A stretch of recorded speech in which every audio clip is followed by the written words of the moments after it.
Hi welcome back to my channel. ಎಲ್ರಿಗೂ ನಮಸ್ಕಾರ. ಇವತ್ತು ಸ್ವೀಟ್ ಆ್ಯಂಡ್ ಟ್ಯಾಂಗಿಯಾಗಿ ಟೊಮೊಟೊ ಸೂಪ್ ಹೇಗೆ ಮಾಡೋದು ಅಂತ ನೋಡೋಣ. ಟೊಮೊಟೊ ಸೂಪ್ ಮಾಡಲಿಕ್ಕೆ ಒಂದು 3 ಟೊಮೊಟೊನ ಈ ರೀತಿ ಕಟ್ ಮಾಡಿ ಇಟ್ಕೊಂಡಿದ್ದೀನಿ. ಜೊತೆಗೆ 1 ಕ್ಯಾರೆಟು, ಒಂದು 5 ಬೆಳ್ಳುಳ್ಳಿ, ಹಾಗೆ 1 ಈರುಳ್ಳಿ, ಒಂದು ಅರ್ಧ ಇಂಚಷ್ಟು ಶುಂಠಿ, ಇದೆಲ್ಲನೂ ಕಟ್ ಮಾಡಿ ಎತ್ತಿಟ್ಕೊಂಡಿದ್ದೀನಿ. ಇನ್ನೊಂದು ಕಡೆ ಒಂದು ಕುಕ್ಕರ್ ಇಟ್ಟು ಅದಕ್ಕೆ 1 ಸ್ಪೂನ್ ಎಣ್ಣೆ, 1 ಸ್ಪೂನ್ ತುಪ್ಪ, ಹಾಗೆ ಕಟ್ ಮಾಡಿ ಇಟ್ಕೊಂಡಿರೋ ಟೊಮೊಟೊ, ಈರುಳ್ಳಿ, ಬೆಳ್ಳುಳ್ಳಿ ಇದನ್ನೆಲ್ಲ ಸೇರಿಸಿ ಒಂದು 2 ನಿಮಿಷ ಫ್ರೈ ಮಾಡ್ಕೊಳ್ತೀನಿ.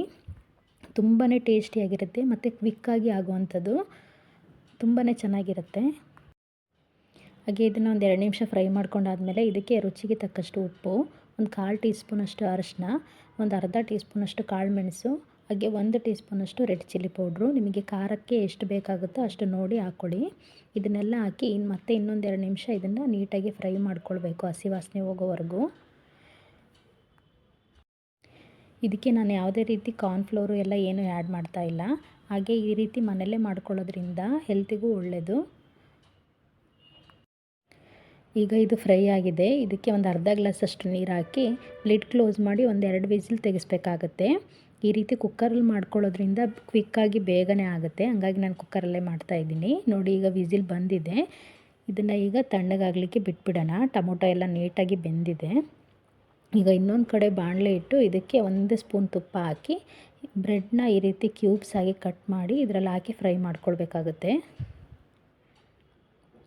ಇದು ಗೋಲ್ಡನ್ ಬ್ರೌನ್ ಆಗೋವರೆಗೂ ಫ್ರೈ ಆದರೆ ಸಾಕು. ಈ ರೀತಿ ಫ್ರೈ ಮಾಡಿಕೊಂಡು ಇದನ್ನು ಸೈಡಿಗೆ ಎತ್ತಿಟ್ಕೊಳ್ಳೋಣ. ಈ ಕಡೆ ಟೊಮೊಟೊ ಕೂಡ ತಣ್ಣಗಾಗಿದೆ. ಇದನ್ನು ಈಗ ಮಿಕ್ಸಿ ಮಾಡ್ಕೊಳ್ಬೇಕು. ಇದನ್ನು ಒಂದು ಮಿಕ್ಸಿ ಜಾರ್ಗೆ ಹಾಕಿ ಜೊತೆಗೆ ಸ್ವಲ್ಪ ಕೊತ್ತಂಬರಿ ಸೊಪ್ಪನ್ನು ಸೇರಿಸಿ ಇದನ್ನು ಪೇಸ್ಟ್ ಮಾಡ್ಕೊಳ್ಳೋಣ. ಇದಕ್ಕೆ ಯಾವುದೇ ರೀತಿ ನೀರೆಲ್ಲ ಏನೂ ಹಾಕೋದು ಬೇಡ. ನೋಡಿ, ಈಗ ರುಬ್ಕೊಂಡಿರೋ ಮಸಾಲೆಗೆ ಸ್ವಲ್ಪ ನೀರು ಸೇರಿಸಿ ಈ ರೀತಿ ಫಿಲ್ಟರ್ ಮಾಡ್ಕೊಳ್ಬೇಕಾಗತ್ತೆ. ಫಿಲ್ಟ್ರ್ ಮಾಡ್ಕೊಳ್ಳೋದ್ರಿಂದ ಅದರಲ್ಲಿ ಇರೋ ಟೊಮೊಟೊ ಸಿಪ್ಪೆ ಎಲ್ಲ ಏನು ಬಾಯಿಗೆ ಸಿಗೋದಿಲ್ಲ. ಅದಕ್ಕೋಸ್ಕರ ಫಿಲ್ಟ್ರ್ ಮಾಡ್ಕೊಳ್ಬೇಕು. ಈಗ ಫಿಲ್ಟ್ರ್ ಮಾಡ್ಕೊಂಡಿರೋ ಈ ಮಸಾಲೆಗೆ ಎಷ್ಟು ನೀರು ಬೇಕೋ ಅಷ್ಟನ್ನು ಆ್ಯಡ್ ಮಾಡಿಕೊಂಡು ಇದನ್ನು ಮತ್ತೆ ಇನ್ನೊಂದು ಸಲ ಕುದಿಸ್ಕೊಳ್ಬೇಕಾಗತ್ತೆ. ನೋಡಿ, ಈಗ ಇದನ್ನು ಕುದಿಯೋಕೆ ಇಡ್ತಾ ಇದ್ದೀನಿ. ಹಾಗೆ ಈ ಚಳಿಗಾಲಕ್ಕೆ ಈ ರೀತಿ ಸೂಪೆಲ್ಲ ತುಂಬಾ ಟೇಸ್ಟಿಯಾಗಿರುತ್ತೆ. ಇದನ್ನು ಒಂದು 10 ನಿಮಿಷ ಕುದಿಸ್ಬೇಕಾಗತ್ತೆ. ನೋಡಿ, ಇವಾಗ ಕುದೀತಾ ಇದೆ. ಇವಾಗ ಇದು ಆಗಿದೆ, 10 ನಿಮಿಷ ಕುದಿಸ್ಕೊಂಡಿದ್ದೀನಿ. ಈಗ ಇದನ್ನು ಒಂದು ಬೌಲ್ಗೆ ಸರ್ವ್ ಮಾಡ್ಕೊಳ್ಳೋಣ. ಈಗ ಈ ಸೂಪ್ನ ಒಂದು ಬೌಲ್ಗೆ ಹಾಕ್ಕೊಂಡು ಆವಾಗಲೇ ಫ್ರೈ ಮಾಡಿ ಎತ್ತಿಟ್ಕೊಂಡಿರೋ ಬ್ರೆಡ್ ಕ್ಯೂಬ್ಸ್ನ ಇದರಲ್ಲಿ ಹಾಕ್ಕೊಂಡ್ರೆ ಬಿಸಿ ಬಿಸಿ ಟೊಮೊಟೊ ಸೂಪ್ ರೆಡಿ ಆಯಿತು.